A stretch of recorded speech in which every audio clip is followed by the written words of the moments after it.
मेरा यह कहना है कि जो परफॉर्मेंस वाले न्यूज़ एंकर्स आए, ये अपने आप को जर्नलिस्ट तो ना कहें। ये हिंदी पढ़े लिखों की भाषा नहीं थी।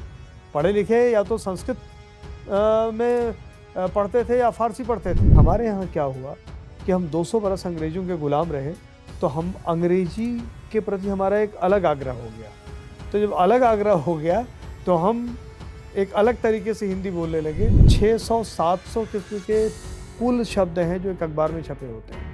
अब आप सोचिए, वो भी अगर शुद्ध नहीं लिख पाए कोई, 600-700 शब्द, और वही जिससे आपको रोजी रोटी भी मिलनी है, जिससे आपका नाम भी चलना है, सब कुछ चलना है। 47 के पहले की पत्रकारिता की बात करें तो स्वाभाविक तौर पे वो क्रूसेडर ही थी ना। सुप्रीम कोर्ट ने कहा कि आपका काम है reporter, you just report it, don't make any judgment. और इस सीमा में क्या था उनका, उसमें तड़का था IPS, सेक्स, कॉरपोरेट, अंग्रेजी माध्यम, पैसे वाले लोग, खूबसूरत चेहरे। किसानों के जो बेसिक सवाल थे, क्या किसानों के वही सवाल थे जो यहाँ लिखे गए थे? अखबार के दफ्तरों में काम करने वाले लोग, टीवी चैनल्स में काम कर, अब सब ने काम किया है। लोग तनख्वाह न मिले 3 महीने की ना 2 महीने की, तो घर नहीं चलते बड़े बड़े लोगों के। एक निगेटिव साइकी जर्नलिज्म में बहुत चलती है कि अपने समय को, समाज को गाली दी। 100 लोगों का इंटरव्यू मैं करता हूँ, उनसे मैं पूछता हूँ कि कॉपी लिखने में किसका इंटरेस्ट है? 5 नहीं मिलते। देश में जो 20 रुपया रोज कमाता है वो 720 करोड़ रुपया साल में रिश्वत देता है। कोई भी खबर आज की तारीख में किसी भी बड़े से बड़े मीडिया हाउस की औकात नहीं है कि वो खबर वो चाहेगा तो रोक लेगा। मोदी बड़ा इसलिए छपेगा क्योंकि इस समय का सच वही है। नमस्ते मित्रों, आज का एपिसोड, वाद का जो एपिसोड है वो एक जॉइंट एपिसोड होगा DO न्यूज़ और वाद के बीच में। वैभव सिंह, मेरे बड़े भाई DO न्यूज़ जो चलाते हैं, उनके साथ आज हम इंटरव्यू कर रहे हैं प्रताप सोमवंशी जी का, जो हिंदुस्तान न्यूज़पेपर है हिंदी का, उसके एडिटर हैं। और 30 साल से ज़्यादा सर आपका जर्नलिज्म, 32 साल का जर्नलिज्म, 32 साल की नौकरी हो गई। तो 32 साल से ज़्यादा सर, 3 दशक से ज़्यादा का आपका ये करियर हो गया है। तो आपने बहुत कुछ देखा है जर्नलिज्म में बदलते हुए। आपको क्या लगता है कि आज के ऊपर जो टिप्पणियां हो रही हैं जर्नलिज्म के ऊपर, कि तरह तरह की बात होती है, विलाप होते हैं वास्तव में, कि कोई कहता है गोदी मीडिया, कोई कहता है पिद्दी मीडिया, और विभिन्न तरह की बातें होती हैं। आपको कैसा लगता है कि इन 30 सालों में, 32 सालों में आपने कितना बदलता हुआ देखा है ये जर्नलिज्म? क्या ऐसा कोई गोल्डन पीरियड था कि अब डिटीरियरेट हो गया है? देखिए, आपने कई सारे सवाल एक साथ जोड़ दिए, तो मैं एक एक करके उसको धीरे धीरे अलग करता हूँ। पहली चीज़, कितना बदला? तो एक चीज़ टेक्नोलॉजी के स्तर पे कितना बदला, विचार के स्तर पे कितना बदला, जो लोग काम करते हैं उनके लिए कितना बदला, समय, समाज, राजनीति में कितना बदला। तो पहली चीज़, टेक्नोलॉजी में कितना बदला, तो हम वो लोग थे कि जब हमने शुरू में काम किया तो मैंने तो हैंड कंपोजिंग के अखबार में भी काम किया है, जहाँ हाथ से कंपोज किया जाता था, और उसकी भी जो अच्छी चीज़ें थी वो भी सलाहियत सीखने की कोशिश की कि हमारे सीनियर्स, हमारे पास तो न उतनी दक्षता थी, न उतनी योग्यता थी, और न हम उतना कर सकते थे कि उन्होंने बताया कि उनके ज़माने में होता था कि रेमंड का विज्ञापन आ गया, या किसी कंपनी जिसका नाम रास है, और कोई रामलाल नाम के अफसर का विज्ञापन है, और कोई रामपुर में वो विज्ञापन उसमें आ रहा है।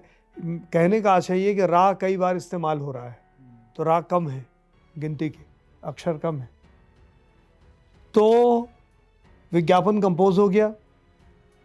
नीचे हैंड कंपोजिटर वो जो कंपोजिंग का इंचार्ज रहता था, वो बोलता था ऊपर कि पंडित जी, रा ख़त्म है, रा 12-13 बचा है, या रा 40-50 बचा है, अब देखो। और 2 पेज अखबार के बच्चे रहते थे, आपस में शर्त लगाते थे सब कि भैया आप कॉपी वो लिखे जो रा ने इस्तेमाल करे।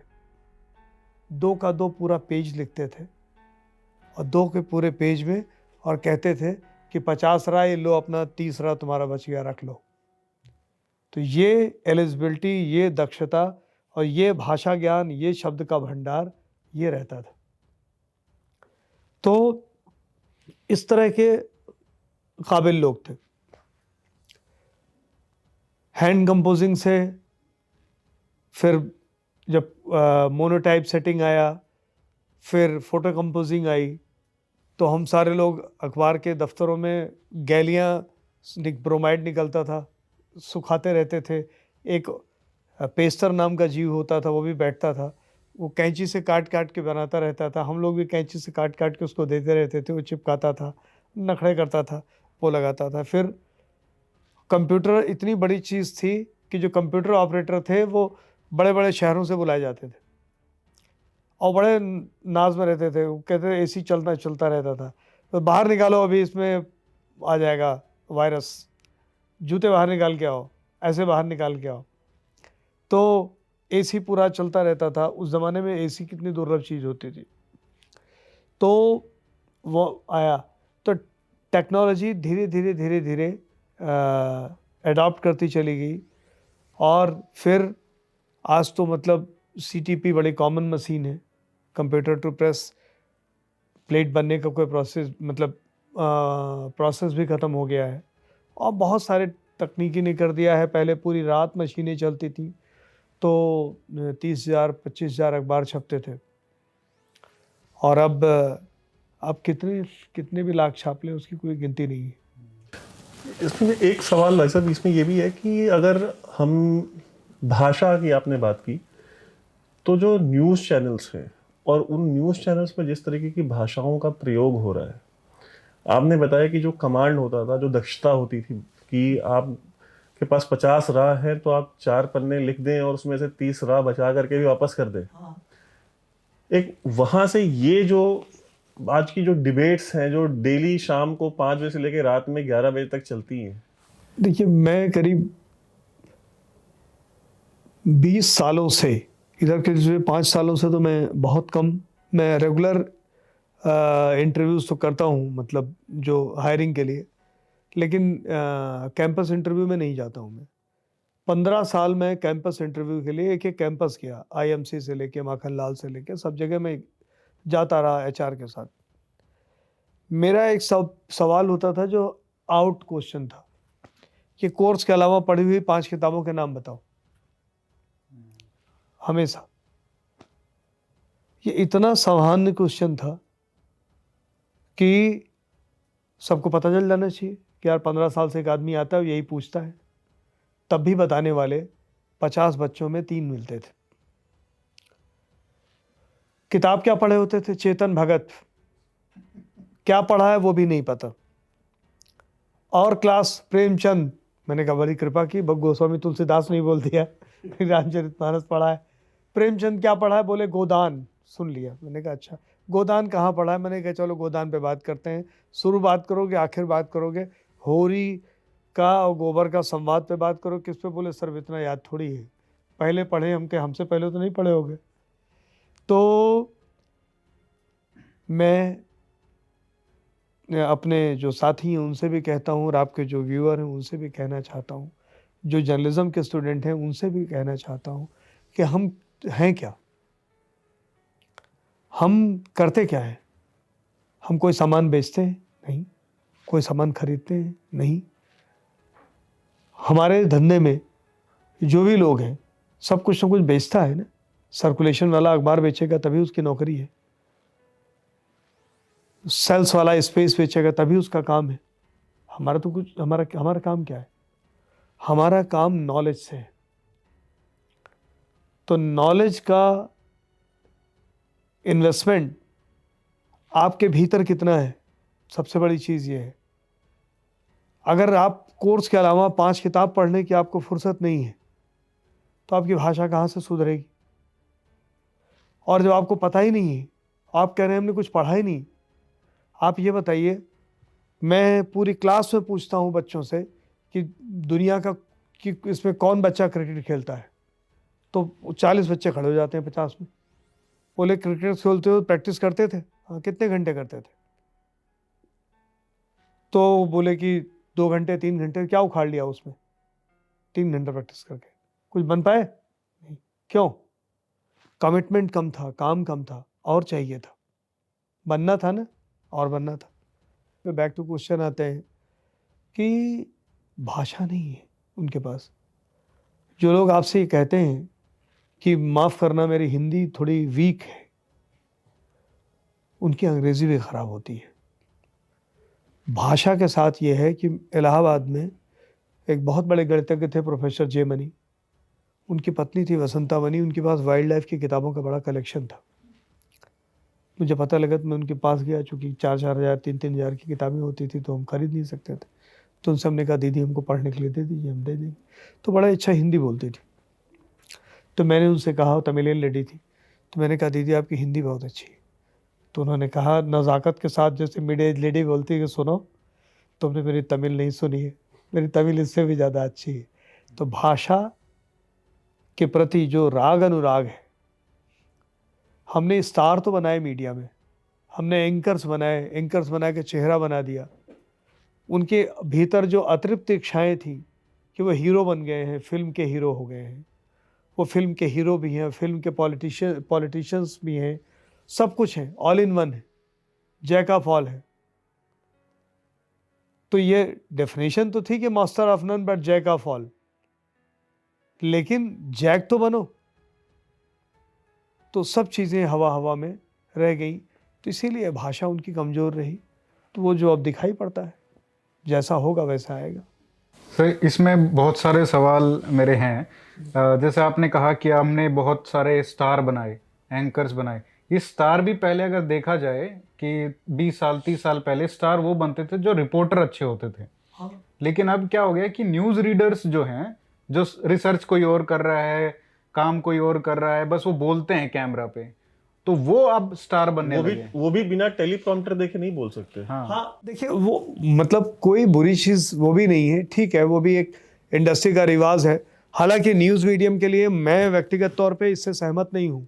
आप देखिए CNN में वार वो कवर करता है, वार की न्यूज़ वो पढ़ता है जो 4 वार 6 वार करके आया हो, तो उस तरह से वहाँ वो रहता है। लेकिन हमारे यहाँ चूँकि नया माध्यम है कमोबेश दुनिया की तुलना में, तो ये हो गया कि खूबसूरत चेहरा चाहिए, देखने के लिए एक खास उसका व्यक्तित्व चाहिए। तो जब हमारे कई सारे पैरामीटर्स हमने बनाए, बोल पाए, बहुत साफ तरीके से बता पाए, तो हमने उसको न्यूज़ के साथ परफॉर्मेंस ऐड कर दिया। तो ये जो परफॉर्मेंस ड्रिवन चीज़ें हो गई, तो इस कारण से ये लोग आए, ठीक है। लेकिन मेरा ये कहना है कि जो परफॉर्मेंस वाले न्यूज़ एंकर्स आए, ये अपने आप को जर्नलिस्ट तो ना कहें, जो जर्नलिस्ट नहीं है। तो जब ये जर्नलिस्ट बन के आएंगे, जर्नलिस्ट के चेहरे पे आएंगे, तो जर्नलिज्म पे सवाल उठेगा। तब हम इनसे ज्ञान की ज़रूरत पड़ती है। हम किसी म्यूजिशियन से नहीं कहते कि तुम्हारी भाषा खराब है, ठीक है, वो गा रहा हो तो उच्चारण सही होना चाहिए बस। हम किसी क्रिकेटर से तो नहीं कहते, हम किसी जर्नलिस्ट से ही कहते हैं भाषा खराब है। क्यों? क्योंकि हम उससे उम्मीद करते हैं, क्योंकि हम एक उस रवायत के लोग हैं कि जो हम भाषा सीखते रहे हैं। हम दूरदर्शन से भाषा सीखते थे, हम समाचार माध्यमों से सीखते थे, अखबार से भाषा सीखते थे। अखबार से भाषा सीखने की तो विश्व भर में परंपरा है। ये आपने सर बहुत अच्छी बात की कि अभी भी जैसे बच्चों को देखते हैं तो छोटे शहरों में टायर 2 टायर 3 टाउन्स में क्या होता है कि बच्चे जो माता पिता हैं वो द हिंदू या टाइम्स ऑफ इंडिया वो अखबार लगवाते हैं ताकि वो अंग्रेजी सीखें। लेकिन अगर मान लीजिए कोई हिंदी सीखना चाहे, तो आप अगर आज के हिंदी पेपर्स का हालत देखें तो उसमें मोस्टली जो हेडलाइंस रहती हैं वो अंग्रेजी में ज़्यादा रहती हैं। तो देखिए दोनों जगह और ये भाषा दोनों जगह ख़राब हुई है। अंग्रेजी में भी ख़राब हुई है, हिंदी में भी ख़राब हुई। हिंदी में क्या ख़राब हुई? हिंदी में एक चीज़ ये आई, हिंदी में अंग्रेजी मिलाना बुरी चीज़ नहीं है, अंग्रेजी मिलाना बुरी चीज़ नहीं है, लेकिन कितना मिलाना है ये मात्रा होनी चाहिए। और हिंदी और उर्दू दोनों एक तरह से लश्करी ज़बान है, दोनों मिल के बनी है तमाम सारी भाषाओं से, तमाम सारी भाषाओं से बन के बनी है। वरना हिंदी की जो जिस प्रचलित हिंदी की आप बात करते हैं, इसकी उम्र 250 साल है। प्रचलित उर्दू जो व्यवस्थित उर्दू है, उर्दू साहित्य जिसको कहेंगे, उसकी उम्र 300 साल है। इसके ऊपर जॉन एलिया का एक बहुत अच्छा मैंने जो भी सुना था, उन्होंने बड़ा अच्छा एक्सप्लेन किया था। हम उसका लिंक भी देंगे अपने वीडियो में, जो व्यूअर्स देखना चाहें। उन्होंने एक्सप्लेन किया है, एक प्राइवेट महफिल में घर में बैठे हुए हैं और ऑडियो रिकॉर्डिंग है वो बेसिकली, और उसमें वो बता रहे हैं कि उर्दू वर्ड जो है ये आज से 300 साल पहले एग्जिस्ट भी नहीं करता था। हाँ, नहीं करता था। जुबान लश्कर आली या हिंदवी या हिंदुई, ये जबानें थी जो उर्दू कही जाती थी। और ये लश्कर जबान का मतलब ये है कि पढ़ा लिखा भी नहीं बोलता था। आज ये कहा जाता है कि आपको एटिकेट सीखना है तो उर्दू बोलिए, ठीक है। तो और ये हिंदी भी भाषा नहीं थी, मुगल आजम भी उर्दू में बनती। हाँ, ये जो हिंदी है, ये हिंदी पढ़े लिखों की भाषा नहीं थी। पढ़े लिखे या तो संस्कृत में पढ़ते थे या फारसी पढ़ते थे। तो सारी कहावतें पिछले फारसी की हैं, पढ़े फारसी बेचे तेल, साला फारसी पढ़ना है। तो स्थानीय भाषाओं का मिश्रण बहुत मिश्रण, हाँ। तो ये भाषाएं इसलिए प्रचलित हुई, इन भाषाओं में ये श्रेष्ठता हुई, इन भाषाओं का सौंदर्य ही ये था कि वो जो प्योरिटी के दावे के साथ भाषाएं थीं वो लिमिट कर गई। ये भाषाएं थी, इनमें सर्वग्राह्यता थी। जैसे अंग्रेजी में भी सर्वग्राह्यता है, बहुत सारे दुनिया के शब्द वो जोड़ते हैं, तो इन्होंने सारे शब्द उठाए। लेकिन हमारे यहाँ क्या हुआ कि हम 200 बरस अंग्रेज़ों के गुलाम रहे, तो हम अंग्रेजी के प्रति हमारा एक अलग आग्रह हो गया। तो जब अलग आग्रह हो गया तो हम एक अलग तरीके से हिंदी बोलने लगे कि उसमें उठा के फिट करने लगे। वो सारे शब्द भी बोलने लगे जो शब्द अंग्रेजी में लिखना कठिन है, जैसे ट्रांसपोर्ट लिखना कठिन है, यातायात लिखना आसान है। चाहे अक्षर लिखिए, चाहे उच्चारण लिखिए, चाहे परिवहन लिखिए, आसान है। ट्रांसपोर्ट लिखना कठिन है। वही मैं कह रहा हूँ, जो हम देखते हैं पढ़ते हैं, जैसे कुछ हिंदी मतलब पेपर का नाम नहीं लेना चाहिए, लेकिन ऐसा लगता है कि मतलब उसको इतना डिफिकल्ट क्यों है? आपके लिए टाइपिंग के लिए भी बहुत आसान होगा अगर आप हिंदी में लिखें उस चीज को भाई। और ये कारण ये था कि जैसे लोग जो बोलते रहते, आप देखिए ना, जो दिल्ली में रह रहा लड़का है उसकी भाषा अलग है। अभी आप कोई और जगह से भाषा, इलाहाबाद से आए और जौनपुर से आए, प्रतापगढ़ से, तो भाषा अलग है उसकी भाषा में उतना मिश्रण नहीं मिलेगा। हमने जो तरक्की की कि हम वहाँ से दिल्ली आए या लड़के को गांव से शहर ले आए, तो तरक्की का मतलब ये है कि भाषा भ्रष्ट की।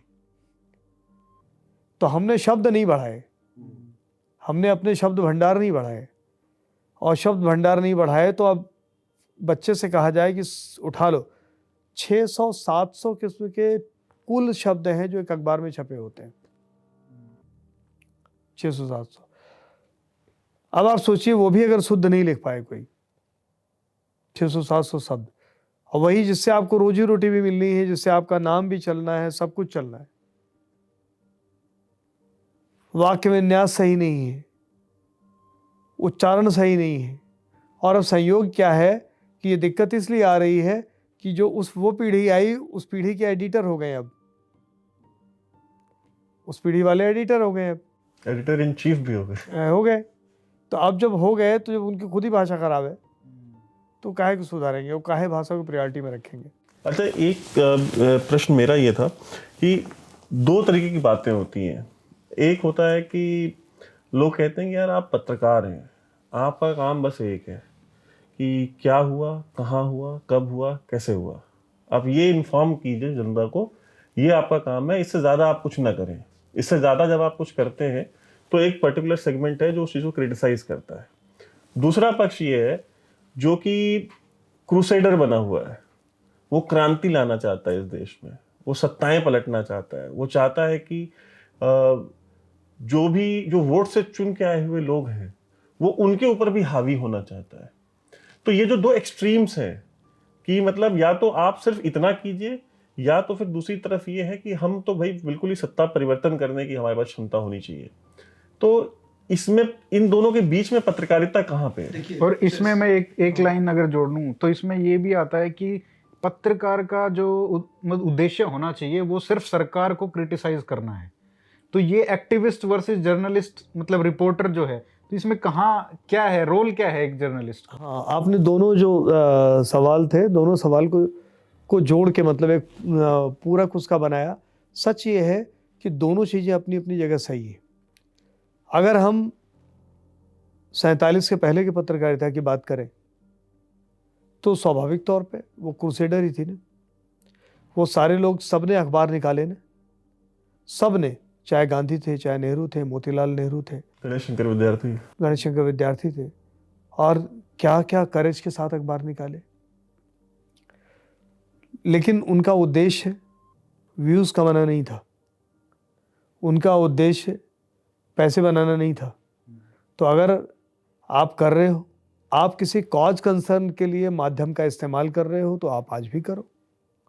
आपका एक कॉज कंसर्न है, उसके लिए आप माध्यम का इस्तेमाल कर रहे हो और अपनी बात कह रहे हो, तो आप कहिए। मीडिया क्या है? मीडिया का अगर हम ट्रांसलेशन करें तो क्या है? माध्यम। यही हुआ ना माध्यम। माध्यम क्या है? मीडिया क्या है? एक माइक है जिससे मैं बोल रहा हूँ, ये मीडिया है ना, मेरी बात को कहने का और जोर से कहने का। तीसरा क्या है? ये कैमरा जो रिकॉर्ड कर रहा है, ये भी एक मीडिया है, ये माध्यम। चौथा क्या है? आप अपने चैनल पे उसको डालेंगे, वो भी मीडिया है।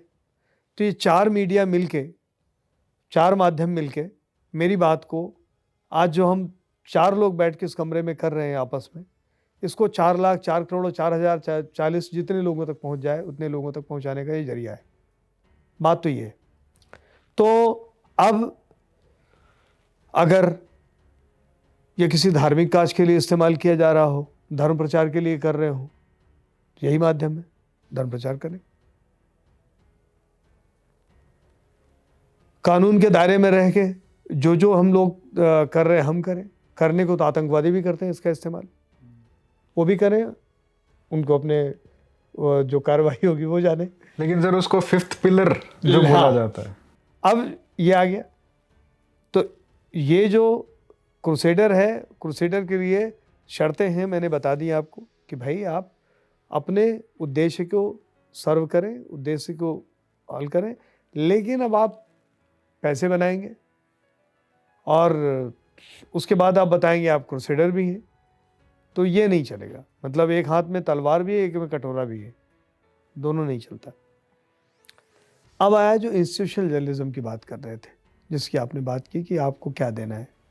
तो तमाम सारे वर्डिक्ट हैं। एक कॉन्स्टिट्यूशन से हम चलते हैं, पूरा देश चलता है। सड़क पे चलने का एक अनुशासन होता है।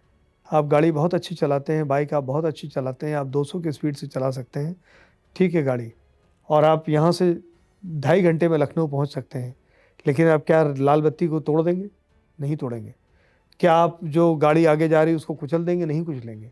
तो जब आप सड़क पे चल रहे हैं, तो सड़क पे बाकी लोग भी चल रहे हैं, तो उस अनुशासन से आपको पालन करना पड़ेगा, ठीक है। उस हाईवे पे चल रहे हैं और आपने अपनी पतली गली ले ली, तो आप जैसे भी चलाइए, रेगिस्तान में चल रहे हैं जैसे चलाइए।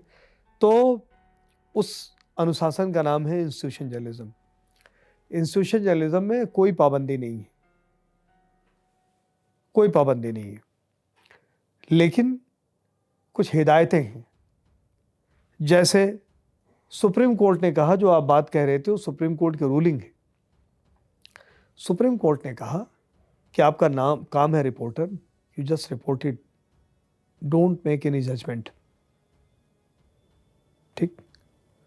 तो आप जजमेंट मत दीजिए, हम नहीं दे रहे जजमेंट, क्योंकि हमें वो कह रहा है कि आपको पता क्या है, आप जानते क्या है, आप राफेल के बारे में आए बाएं साएं बोल रहे हैं, आप क्या जानते हैं? आप तो जानते नहीं क्या डील हुई, कैसे हुई। तो अब आपके पास क्या है, रिपोर्ट का आप जो एरिया है वाइड कर दीजिए, उसमें जजमेंट भी आ जाएगा, बस आप नहीं आएंगे। जैसे आपने रिपोर्ट की, जो आपने देखा, आपने एक एक्सपर्ट लिया, जो उसके जानकार हैं उन्होंने लिया, आप उस एक्सपर्ट के किसी क्रिटिक को लिया, उसको भी दिया। तो आपने अपने जो रीडर है, व्यूअर है, उसको क्या दिया? सूचना जो है और जो विचार, दोनों को मिला के आपने दे दिया। देखिए, हर सूचना समाचार नहीं होती, हर सूचना समाचार नहीं है। ये मोबाइल है, ये एक जानकारी है। इस मोबाइल में कोई नया बड़ी चीज़ है, अलग मोबाइल से अलग है किसी मोबाइल से, तो ये जब इसको आप तलाशेंगे तब वो समाचार बनेगा। तो इसमें यह है कि इंस्टीट्यूशन जर्नलिज्म की एक दायरे हैं, उस दायरे के तहत हमको चलना पड़ता है और ये पूरी दुनिया उस पर चलती है। ये कोई बुरी चीज़ नहीं है। सारी बड़ी चीज़ें आप तक कहाँ से आई? आज तो आप कह दोगे ना कि यूट्यूब पे आया, अब से 20 साल पहले कहाँ से आया? अगर सुशील शर्मा को फांसी हुई थी तो किसी ने बताया ना? किसने बताया? जो पुराने सारे केसेस खुले तो सारे तो यूट्यूब ने नहीं खोले ना। तो इसी लिमिटेशंस में रह के सब ने सारे बड़े काम किए और एक एडिट पेज दिया गया, क्या ओपिनियन पेज, एक ओपेड पेज दिया गया। तो ये इसी तरह से जो टेलीविज़न माध्यम आया तो वहाँ भी ये सुविधा रही कि ये ओपेड है, ये ओपिनियन है। तो ओपेड में कौन लिखता था? जो उसका जानकार होता था, वो अपनी बात कहता था, उससे आप एग्री करें डिसएग्री करें। आप देखिए यहाँ तक होता था कि मदन मोहन मालवीय ने अखबार ये मोतीलाल नेहरू ने अखबार निकाला, वो लाला लाजपत राय से चिढ़ते थे। तो लाला लाजपत राय जब गए तो इलाहाबाद में, तो लाला लाजपत राय के खिलाफ उन्होंने पूरा पेज लिख दिया कि लाला जी चाहते हैं इस तरह से आज़ादी आएगी, ऐसे नहीं आएगी, और ये आर्य समाजी हैं और पूरे देश को ऐसे ऐसे ऐसे करना चाहते हैं। कुल छाप दिया। नहीं, पहले दिन लाला जी का पूरा छापा, पूरा सब छाप दिया। फिर लाला जी ने उनको कहा कि साहब आपने बहुत अच्छा छापा, बोला आज मेरा काउंटर जाएगा। अगले दिन पूरा उसका काउंटर लिखा उस पर। तो ये जो एग्रीमेंट, डिसएग्रीमेंट, असहमतियाँ, सहमतियाँ होती थी, इन सहमतियों को हम लिखते थे। इसी का मतलब डेमोक्रेसी था ना। वो जो डिसएग्रीमेंट है वो बोलने में, लिखने में, पढ़ने में, सुनने में, सब जगह से खत्म हो रहा है। हम इसमें एक चीज ये भी देखते हैं कि जो टॉलरेंस की एक बात होती है, वही है असहमतियों को लेकर टॉलरेंस, चाहे वो बाएं बाजू वाले लोग हों चाहे दाएं बाजू वाले हों, दोनों के अंदर ये चीज हमको देखने को मिलती है कि वो एक्सेप्टेंस, वो सहनशीलता नहीं है। अब जैसे एक हाल ही में एक बहुत वरिष्ठ पत्रकार हैं, उन्होंने एक चैनल छोड़ दिया और वो इंडिपेंडेंट काम करना शुरू किया। हमने उनको देखा कि पिछले 3-4 साल में भारत पे, दिल्ली में खास तौर पे 2 बड़े आंदोलन हुए। एक दिल्ली के अंदर हुआ, एक दिल्ली के बाहर हुआ, बॉर्डर पे हुआ। वो दोनों जगह पे जाकर के पार्टी बन जाते थे। और क्या पत्रकार को किसी भी आंदोलन में जाकर के पार्टी बन जाना चाहिए या उसको रिपोर्ट करना चाहिए? पहली चीज तो ये कि आप पार्टी नहीं हो सकते। आप अपने नरेशन से, आप अपने नरेशन में उसको आप जाके ये नहीं कह सकते कि अमुक चीज़ सही, अमुक चीज़ गलत, चूँकि अमुक चीज़ के 50 उदाहरण होते हैं। मैं एक बहुत छोटा सा आपको इंस्टेंस बताता हूँ। मैं उत्तराखंड में एडिटर था, तो मैं गाड़ी से एक जा रहा था हल्द्वानी में, तो अचानक देखा कि एक सिपाही एक ड्राइवर को मार रहा है। तो मैंने कहा रोक गाड़ी। तो उसने गाड़ी रोको। मैंने कहा मैं इसको मारता हूँ, साले को क्या बात होती है, सिपाही को ये क्या कर रहा है। मैंने रोक रोक रोक, उसने जब तक गाड़ी रोके कहा तब तक गाड़ी जो है, कार मेरी ट्रक के आगे तक चली गई थी। पीछे से मैं देख रहा था, ऐसे दिख रहा था। जब मैं आगे गया तो मैं क्या देखता हूँ कि ट्रक के नीचे एक साइकिल का पहिया दबा है और ट्रक के पहिए में खून लगा है। अब मेरा क्या हो गया, सीन चेंज हो गया। यानी वो ट्रक वाला किसी को दबा के भाग रहा था, उस सिपाही उसको पकड़ लिया था। अब मेरी सिंपैथी किसके साथ हो गई? सिपाही के साथ, कि उसने दौड़ा के पकड़ा होगा। और सच भी यही था।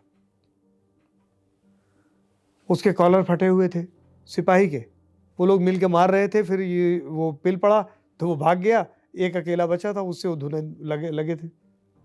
तो हमारी आंखों का विजन 6x6 होता है, हमें इतनी चीजें दिख रही। मैं पीछे से गंजा हूं, इसके लिए आपको यहां आना पड़ेगा, वहां से नहीं दिखेगा।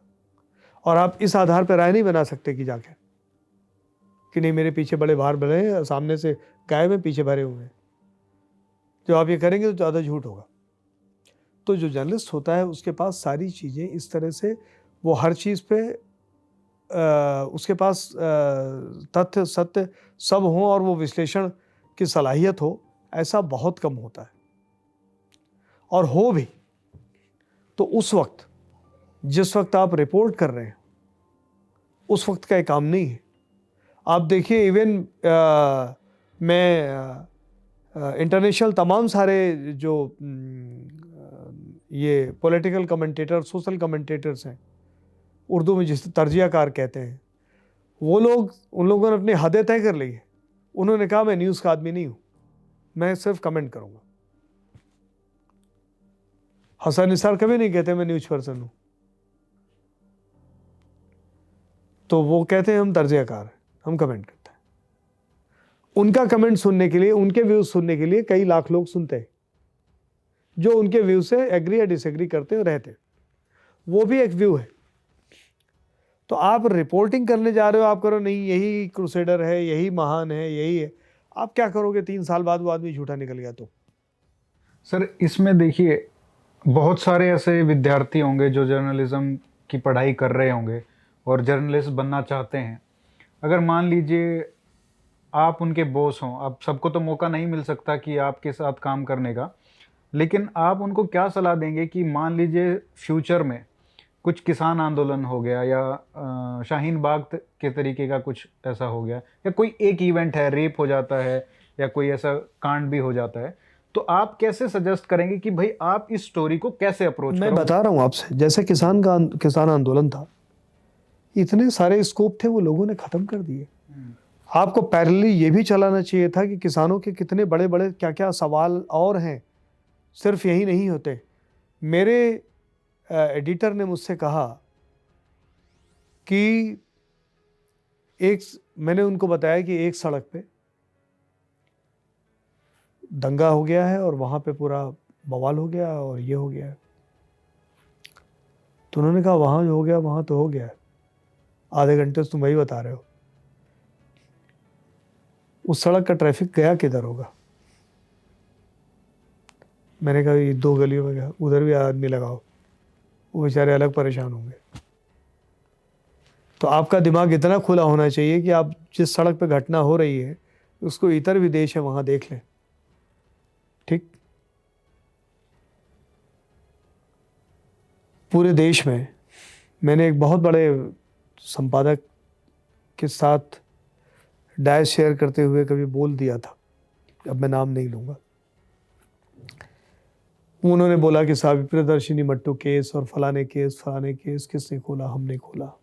मैंने कहा बिल्कुल, हम उसको एडमायर करते हैं, लेकिन ये इसलिए खुले कि दिल्ली की 50 किलोमीटर की सीमा में थे, और इस सीमा में क्या था उनका, उसमें तड़का था IPS, सेक्स, कॉरपोरेट, अंग्रेजी माध्यम, पैसे वाले लोग, खूबसूरत चेहरे, ये सब का तड़का था। उस पूरे पीरियड में जब प्रियदर्शिनी मट्टू को मारी गई, कितनी सारी लड़कियां मारी गई होंगी।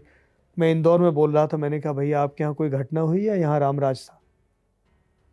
बोले इतनी घटना हुई। मैं कोई खुला नहीं खुला। तो मीडिया भी क्या करता है कि पिक एंड चूज, हमने चुन लिया, एक है उसके साथ चलते रहेंगे। तो मैं तो जो आने वाले लोग हैं जिनके मन में क्रूसेडर बनने की इच्छा हो, वो हम सब के मन में रहे, हम सब कहीं ना कहीं वो चाहते हैं। तो आप जाएं, और अगर मैं एक उदाहरण के साथ, जैसे आपने कहा खाली किसान आंदोलन की बात करें, तो किसानों के जो बेसिक सवाल थे, क्या किसानों के वही सवाल थे जो यहाँ लिखे गए थे? वही सवाल तो नहीं थे। किसानों के जितने लोग आए थे यहाँ पे, सबके पॉलिटिकल ना हो तो पॉलिटिकल जैसे एजेंडे तो थे ना जो लोग थे। किसान खाली मुआवजा भर तो नहीं है कि उसे गोली मार दी जाए, उसे पैसा दे दिया जाए। किसान के बीच का सवाल, किसानों के छोटे छोटे डेमोन्स्ट्रेशन, किसान की चीज़ें, वो सारे सवाल आप कल्पना करिए कि जिस वक्त ये सब चल रहा था, उस वक्त कोई चैनल, कोई कह देता कि आप सब आंदोलन कवर करिए, मैं किसानों के जो रियल इश्यूज हैं उसको लाके पटकता हूँ। मैं पटकता हूँ कि इस देश में जब प्याज, और इसका मैं रेफरेंस बता रहा हूँ, जब प्याज पैदा नहीं होती, प्याज की फसल नहीं आएगी, उस पीरियड में 10 रुपए का किलो प्याज 100 रुपए क्यों बिकता है? फसल एक है, फसल नहीं बदली। जब मेरे खेत से उठी तो 10 रुपए थी, बीच में क्या हुआ 100 रुपए। तो तब आपको जब ये करेंगे तो आपको पता चलेगा, कंपटीशन कमीशन में एक मनोज पांडे जी IRS थे, उन्होंने, उनकी रिपोर्ट है कि पूरे देश के प्याज के ट्रेड पे नासिक के 6 परिवारों का कब्जा है, जिनकी औसत आय 45 साल है। ये पूरा देश ऐसा है, तो ये सवाल नहीं उठता क्या? ये पूरे देश में हर साल आलू, टमाटर, प्याज, 3 चीज के दाम क्यों इतने फ्लैक्चुएट करते हैं? क्या होता है कि जो शहर है वो किसान के दुख नहीं सुनना चाहता।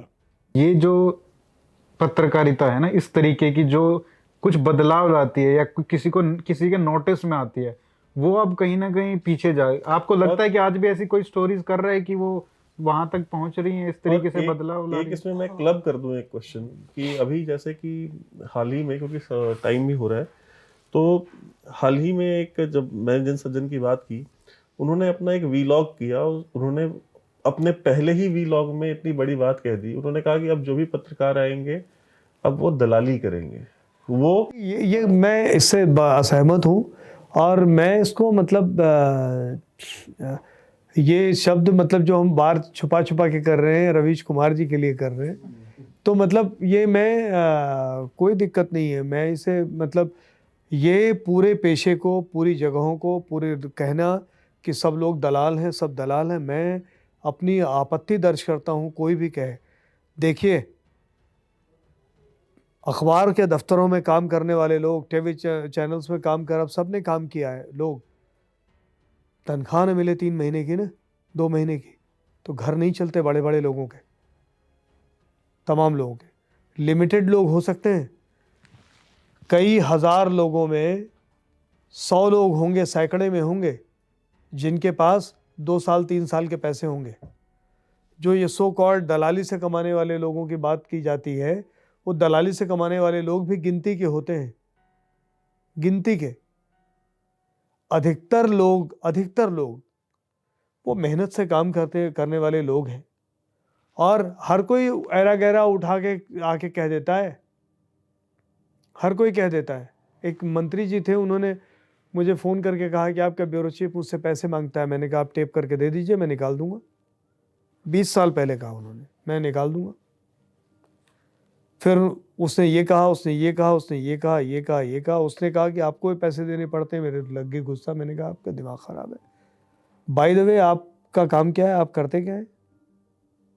आप करते क्या है? वो खुद दलाल थे, खुद उनके पास कोई बिजनेस नहीं, खुद उनके पास कोई काम नहीं। अरे उसके पास तो जर्नलिस्ट के पास अकाउंट है ना, खाता है, घर है। आप देखिए लक्ष्मी नगर की तंग गलियों में, नोएडा एक्सटेंशन, जो सबसे कमज़ोर अंडर प्रिविलेज इलाके हैं, वहाँ सब जाके जर्नलिस्ट रहते हैं, और ये उन्हें पता है कि उनको यहाँ रहना है। तो इसलिए उन सब की मेहनत को, उन सब के डेडिकेशन को गाली देना, और वो लोग गाली दे रहे हैं जिनके मतलब करोड़ों करोड़ों के घर हैं। मैं उस पर कोई आपत्ति नहीं करता, तो उस पर कोई मेरा आपत्ति नहीं है। लेकिन मेरी भी आपत्ति इसी बात पे है कि इस देश में जर्नलिस्ट, इन्वेस्टिगेटिव जर्नलिस्ट अपनी स्टोरी को चेस करते करते मार दिए गए हैं। नहीं, मार दिए गए। छोटी छोटी चीज़ें होती हैं, और ये वो लोग चंद्रकांत वानखेड़े, चंदू बाबू, जिन्होंने विदर्भ के किसानों पे बड़ा काम किया, पी साईनाथ ने अपनी किताब में जिनका रेफरेंस लिखा है, जिनके मैं उनसे मिलने गया, तो मैं गया तो उन्होंने कहा कि 2 बजे आओ, फिर बोले 8 बजे आओ, फिर मैं 9 बजे आओ। मैं गया तो मैंने कहा कि आप मुझे इतना दौड़ा क्यों रहे थे, और मैं घर के पास पहुंच गया, बोले 1 घंटे बाद आओ। तो मैं चाहता नहीं था मिलो, या कुछ नाराज़ हो के चले जाओ। क्या क्या मतलब यार,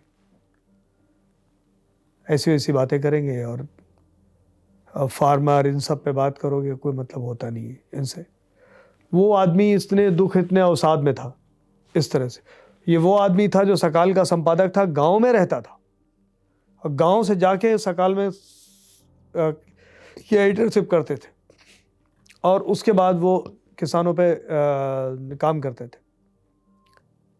देशोन्नति नाम का अखबार था जिसने इस देश में किसान आत्महत्या के सच को पहली बार स्वीकार कराया। ये एक अलग एपिसोड हो जाएगा आधे घंटे का किसानों पे। लेकिन हम उन सब की या आज उन जैसे लोगों की मेहनत को पे हम सवाल उठाएं तो बिल्कुल ये मतलब मेरी रूहें प्रणाम करती हैं, जो पुराने भी थे और नए जो छोटी छोटी जगहों पे और कम साधनों में और जो काम कर रहे हैं उन पे हम सवाल नहीं कर सकते। हमें कोई हक नहीं बनता। हम सब सुविधा से आराम से एक अच्छी जगह में अच्छे जीवन में अच्छे तरीके से रहते हुए अच्छे स्टेटस के साथ रह रहे हैं। और बच्चों को जब ये बताओगे, आप ये सिखाओगे, कौन आदमी अपने बच्चे को भेजेगा जर्नलिस्ट बनने में, जर्नलिज्म में? जब कहोगे कि वहाँ दलाली होती है, वहाँ कोई काम नहीं होता, वहाँ सब ये होता है। और ये जो कहा जाता है स्वर्ण युग कब था भाई? वही मैं पूछना चाह रहा हूँ, क्या ऐसा कोई युग था भी या कौन नहीं? था? इल्यूजन था। मैं बोला कि भाई ये एक गाना आया था, देख तेरे संसार की हालत क्या हो गई भगवान, कितना बदल गया इंसान। ये गाना लिखा कब गया था? 54-55 में शायद लिखा गया है। प्रदीप ने लिखा था। पंडित प्रदीप ने लिखा था। पंडित प्रदीप की उम्र जो है 1905 की पैदाइश थी। आज पंडित प्रदीप होते तो 117 साल के होते और 117 साल के जीवित होते और उनसे पूछते पंडित जी आपका समय कैसा था, तो क्या कहते अच्छा था। और अच्छा था तो गाना कहे लिखे थे, देख तेरे संसार की हालत क्या हो गई भगवान, कितना बदल गया इंसान। तो आदमी वही है कि सोचता है कि जो हम थे वो एक निगेटिव साइकी जर्नलिज्म में बहुत चलती है कि अपने समय को समाज को गाली दो। स्तुति करने को मैं नहीं कह रहा हूं। और लड़के इसी तरह से जर्नलिज्म में इसी साइकी में भरे हुए। मैं उनसे पूछता हूं कि क्या तुम शादी करोगे? कौन कौन शादी नहीं करेगा? सब बोलते सब करेंगे। बोले अच्छा, घर बनाओगे? बोले हाँ। कार भी खरीदोगे? हाँ। अपने माँ बाप के लिए भी कार खरीदोगे? हाँ। पैसे? ठीक। मैं भैया तुम घर खरीदोगे, कार खरीदोगे, माँ बाप की सेवा करोगे और बड़े सुंदर तरीके से रहोगे, सब रहेगा, देश भट्टा बैठ जाएगा। तुम्हारा जीवन ठीक हो जाएगा और देश कहाँ चला जाएगा कि देश बर्बाद हो रहा है, देश बर्बाद हो रहा है। देश बर्बादी के नाम पे हम जो इस तरह की चीज़ें खाली निगेटिव सेंटिमेंट क्रिएट करते हैं। अब ये बात कही है तो लोग कहेंगे आप स्तुति गान कर रहे हैं। स्तुति गान भी नहीं है। तो जो अल्केमिस्ट में पाउलो कोएल्हो ने लिखा है कि जीवन क्या है, जीवन ये है कि एक आदमी दिया लेके और एक महल को देखने जा रहा है। उसको दे दिया एक आदमी, नीचे गया कि दिया लेके महल देखाओ, शर्त यह है कि तेल नहीं गिरेगा। तो पूरा घूम के आता है। बोले महल कैसा था? बोले महल क्या हालत, दिया दे तेल बचाने में रह गया, देखिए तेल बच गया, महल नहीं देख पाए। बोले तुमको भेजा किस लिए था? बोले महल के लिए। फिर गया महल देखने, बोला तेल कहाँ है? तो बोला अब क्या तेल कहाँ बचेगा, महल देखने में गिर गया। तो बोले एक चम्मच तेल नहीं बचा पाए तुम। तो जीवन जो है इसी तरह की साधना का नाम है कि वो तेल भी बचा रहे, आप महल भी देख लें। और यही बैलेंस है, यही एक संतुलन है। अब इस संतुलन में जीने में कोई रहस्य रोमांच नहीं होता। 90-99% लोग इसी तरह से जीते हैं। तो मैं तो अपने जो आने वाले लोग हैं उनको यही बताऊंगा कि भैया आप आइए, अपने कमिटमेंट के साथ आप काम कीजिए। आप कई बार आज तक मैं कह रहा हूं कि मुझे किसी भी पॉलिटिशियंस के फ़ोन नहीं आए कि मेरी ये खबर मत छापना। खबर ही नहीं थी हमारे पास। उस तरह से दरअसल बहुत सारे काम जो समाज में हो रहे हैं गलत, वो गैर कानूनी नहीं है, इमोरल। इमोरल है, इलीगल नहीं है। इमोरल का कुछ कर नहीं सकते आप। वो तो पर्सनल इंटीग्रिटी है। और हाँ। ये बात ये आ जाती है कि ये जो इलीगल का कर सकते हो। अगर आप इलीगल को आप इस्टेब्लिश करो तो मैं, लोग कहते हैं अखबारों में छपता नहीं, मैं एक उदाहरण देता हूँ, नॉन पॉलिटिकल एग्जाम्पल है। सुनीता राणा ने प्रेस कॉन्फ्रेंस की कोक के खिलाफ, पेप्सी के खिलाफ। पेप्सी कोक हमें सबसे ज़्यादा पैसे देता है, सबसे ज़्यादा पैसे देता है, सबसे बड़ा एडवर्टाइजर पेप्सी कोक। जब टीवी भी नहीं था तो सब अखबार में ही सारे पैसे देते।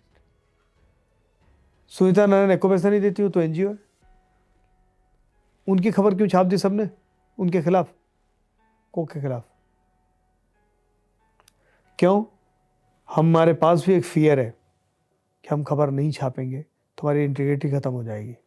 हम नहीं छापेंगे तो आप छाप दोगे, आप नहीं छापोगे तो आप छाप दोगे। और अब आज के ज़माने में जब इतना वर्चुअल मीडियम में इतना अवेलेबल है, इंडिपेंडेंट मीडियम अवेलेबल है, तो अब कोई खबर रुकती नहीं है, बल्कि अफवाहें तैरती हैं, फर्जी खबरें तैरती हैं।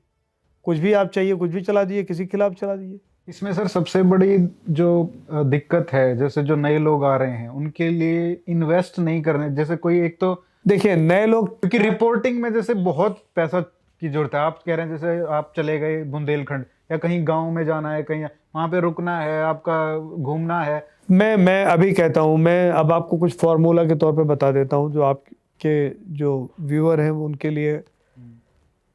आप जिस ज़िले के रहने वाले हैं, मैं आते हैं, कोई कहता है कि प्रतापगढ़, मैं प्रतापगढ़ में आंवले कितने प्रकार होते हैं, कितने प्रकार का आंवले, उसे पता ही नहीं, वहीं रहा है पढ़ा है।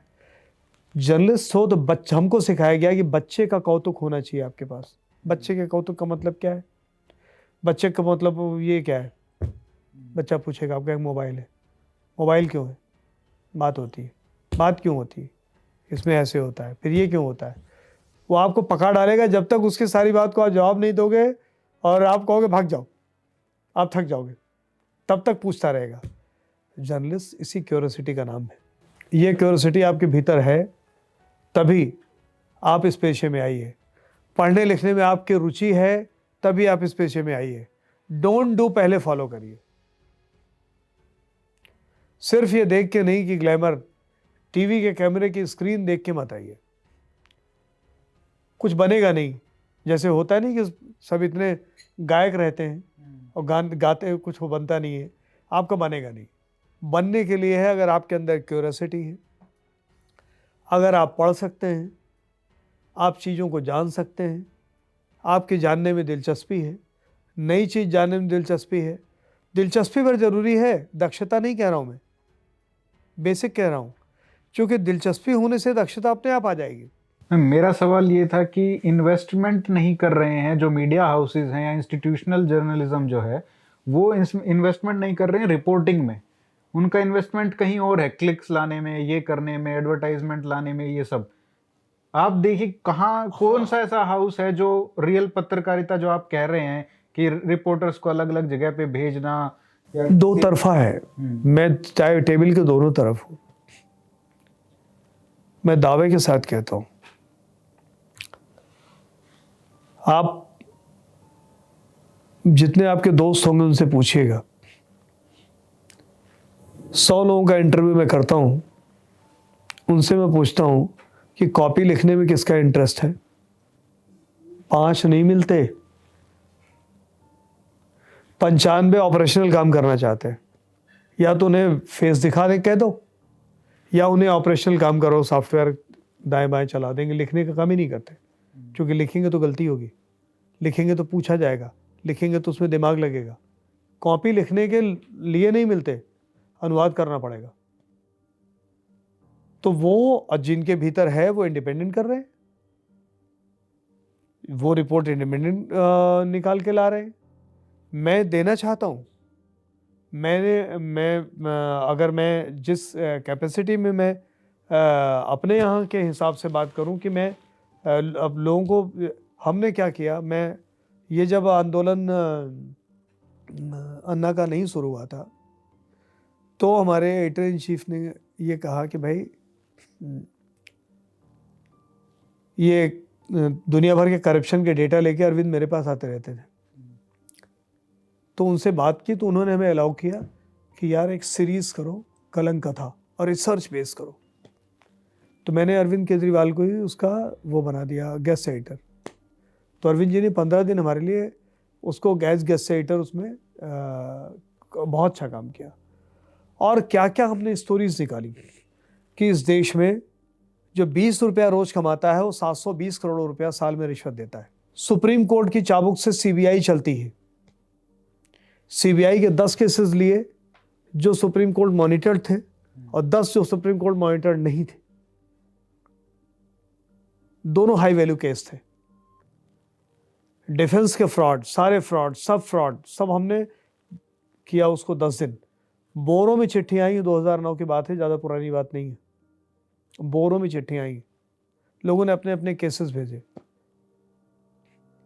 फिर उसके बाद अलग अलग कारण थे, हम उसे कर नहीं पाए। वही इंस्टीट्यूशन था। तो ये दिक्कत कहाँ पे है? दिक्कत दो तरफा है। रिपोर्टर के भीतर वो झील भी नहीं है, वो झील पैदा करें। अगर आपको ऐसा कोई मिलता है तो आप उसको करते हैं। क्यों नहीं करेंगे? अच्छा चलिए, वो वो मैं कहता हूं बेचने के लिए आज से, क्या बिकाऊ नहीं है मेरे लिए? बिकाऊ है चीज ना, मैं उसे बेचने के लिए दूंगा ना, छापूंगा मैं। पानी पे, जमीन पे, तमाम सारे सवालों पे आप डेंस रिपोर्ट, रिसर्च रिपोर्ट करो ना। हम तो छूट कर, आप देखिए सारे अखबारों ने अब तो क्या है कि प्रीमियम कंटेंट ऑनलाइन बिकने लगा है। सब अब बल्कि जोर दे रहे हैं प्रीमियम पे। प्रीमियम में क्या बिकेगा? ये सामान्य खबर तो बिकेगी नहीं। एक्सप्रेस वगैरह ने जो तमाम सारी स्टोरीज की, फूडर स्कैम और सारे किया, इवन एसटी भी प्रीमियम लेके आ रहा है। तो सब प्रीमियम ला रहे हैं, प्रीमियम में तो यही बिकेगा। तो अब तो मेरे ख्याल से अपॉर्चुनिटीज हैं रिपोर्टर्स के लिए, अवसर आने वाला है। मैं ये तो नहीं देखते संसार की हालत क्या हो गई, भगवान करेंगे। दुनिया आने वाले दिन अच्छे आएंगे तो उसमें जो बेहतर दिन आएंगे, जो बेहतर करना चाहेंगे तो उनके लिए बेहतर है, और इसी भरोसे से आए। सर आखिरी में एक सवाल मैं पूछना चाहूँगा कि आजकल ये बहुत आरोप लगते हैं कि जो भी सत्ता में होता है, चाहे वो राज्य की सत्ता में ज़्यादा आरोप लगते हैं या सेंटर में हो, कि ये कहीं ना कहीं किसी न किसी तरीके से चाहे एडवर्टाइजमेंट्स का एक तरीका होता है, चाहे वो मॉनिटर भी करते हैं कि भाई ये हमारे खिलाफ नेगेटिव खबर छाप रहा है तो इसको वो करो, इसकी एडवर्टाइजमेंट काट दो, या फिर एक कॉरपोरेट वाला तरीका है कि कुछ 4-5 जो कॉरपोरेट हैं उनके साथ सेटिंग कर लो और वो उस तरीके से चलता है। तो ये किस तरीके की दलाली जो है वो होती है? मोडस ऑपरेंडी क्या है दलाली का? आप लाइब्रेरी में जाइए, 1950-51 का अखबार निकालिए, ठीक? मैंने किया हुआ इसलिए आपको वही मिलेगा। मैंने 30-25 साल पहले किया है, आप अब करोगे, जाओगे देखोगे। जो नेहरू जी बोलते थे वही लीड होती थी, प्रधानमंत्री। जो इंदिरा जी बोलती थी वही लीड होती थी, लीड। प्रतिपक्ष कोई बड़ी दुर्घटना होती थी वो सेकंड लीड होती थी। प्रतिपक्ष का नेता का छोटा छपता था, और कोई घटना वटना है, कोई साहित्यिक पीस, कोई निबंध, पहले संपादक जी साहित्यकार टाइप के होते थे तो बड़ा कोई ललित निबंध लिख देते थे, बॉटम में छप जा। ऐसे ही पूरे अखबार बने पड़े हैं जब तक बड़ी दुर्घटना, बड़ी ये नहीं होती थी, ठीक है? तो ये उस ज़माने से एक माइंड फ्रेम ये बना हुआ है। मैं आपकी बात को पूरी तरह खारिज नहीं करता कि नहीं, ऐसा बिल्कुल भी नहीं है, ठीक है? अलग अलग जगहों की अलग अलग सीमाएं हैं, अलग अलग कारण हैं, अलग अलग चीज़ें हैं। लेकिन मैं आज की तारीख में 2 चीज़ों का दावा करता हूँ। कोई भी खबर आज की तारीख में किसी भी बड़े से बड़े मीडिया हाउस की औकात नहीं है कि वो खबर वो चाहेगा तो रोक लेगा, खबर आ जाएगी। खबर फिर उसको अगर आप न्यूज़ नहीं छापोगे तो फॉलोअप छापना पड़ेगा। आप अगर नहीं दिखाओगे तो उसका तुम फॉलोअप दिखाना पड़ेगा। तो ऐसे समय में कोई चाहे पॉलिटिशियन हो वो सोचे कि वो न्यूज़ दबा लेगा, वो अपनी खबर को थोड़ा ब्राइटली छपा सकता है, कर ले। तो ये नेगेटिव न्यूज़ को रोकने की बजाय एक नया तरीका कह सकते हो कि इजाद किया जा रहा है कि अपनी पॉजिटिव ज़्यादा छपवा दो। नहीं, अपनी पॉजिटिव तो पहले भी छपती रही है, न्यूज़ है ही उसी की। जैसे आज आप उसको भी जर्नलिज्म, क्योंकि कुछ लोग कहते हैं कि यार पॉजिटिव छापना मतलब जर्नलिज्म थोड़ी है। पॉजिटिव निगेटिव की बात नहीं है, सूचना क्या है, इंफॉर्मेशन क्या है, खबर क्या है? खबर क्या है। न्यूज़ न्यूज़ होती है ना, न्यूज़ माने होता है समथिंग न्यू, समथिंग न्यू, तो उसमें जो न्यू का एलिमेंट है वो है। आज जो चीज़ है ही नहीं, जैसे हमारी बातचीत में कहीं बंदर शब्द नहीं आया अभी तक, हम बंदर पे कोई स्टोरी छापे तो पड़ेगा? नहीं पड़ेगा। आज जो पॉलिटिशियन नहीं है, मतलब चले गए, मैं मनमोहन सिंह जी की आज लीड छाप दूँ तो वो मोदी जी से ज़्यादा पढ़े लिखे हैं, मतलब वैसे एकेडमिकली पढ़े लिखे आदमी, बड़ा काम किया, बड़ा कंट्रीब्यूशन है, तो मैं छाप दूँ लीड तो पढ़ेगा कोई? क्या, कोई नहीं पढ़ेगा। इंटरव्यू भी कर लो, नहीं कोई देख, नहीं देखेगा, नहीं देखेगा, तो लोग लाइन लगाते थे। होगा। तो जो समय में जो कहते हैं कि हम प्रो एस्टेब्लिशमेंट की चीज़ें आती हैं, न्यूज़ ही वहीं से क्रिएट होती है ना। आज ये छप आज कल सुबह देख लीजिएगा, लीड छपी है, राहुल गांधी की यात्रा जो है वो छपी है। होमन तो ये भी होना चाहिए, राहुल गांधी की यात्रा इतनी बड़ी छपे जैसे पाकिस्तान के अखबारों में होता है। इमरान खान ने इतिहास की सबसे बड़ी रैली निकाली और वो छपी नहीं पेज वन पे। हमारे यहाँ ऐसा नहीं होता। मैं हसन निसार साथ बात कर रही थी, यार यहाँ सब साला बर्बाद हो गया, मैं हमारे यहाँ इतना नहीं, हम छापेंगे उसे। वो जो बुरी बुरे आरोप लगाते हैं वो छापेंगे, वो भी छपेगा। मोदी बड़ा इसलिए छपेगा क्योंकि इस समय का सच वही है। अब आप कहें कि मोदी को हटा के और मोदी को और राहुल को बराबर बराबर में पैरेलल बैलेंस, क्या ऑडियंस में है पैरेलल बैलेंस, रीडर में है पैरेलल बैलेंस? 100 लोग हैं तो 100 लोग वही जानना चाहते हैं, उतना ही बड़ा जानना चाहते हैं। आपके दिमाग में है कि बराबर होना चाहिए। संतुलन का मतलब ये है कि बराबर आधा आधा किलो, आधा आधा किलो नहीं है। तो ये कहीं ना कहीं आधा आधा बनाने के लिए वो जद्दोजहद वो चलती क्या रहती होता है, है कि पीआर ये वाली। दोनों तरफ की बात होती है।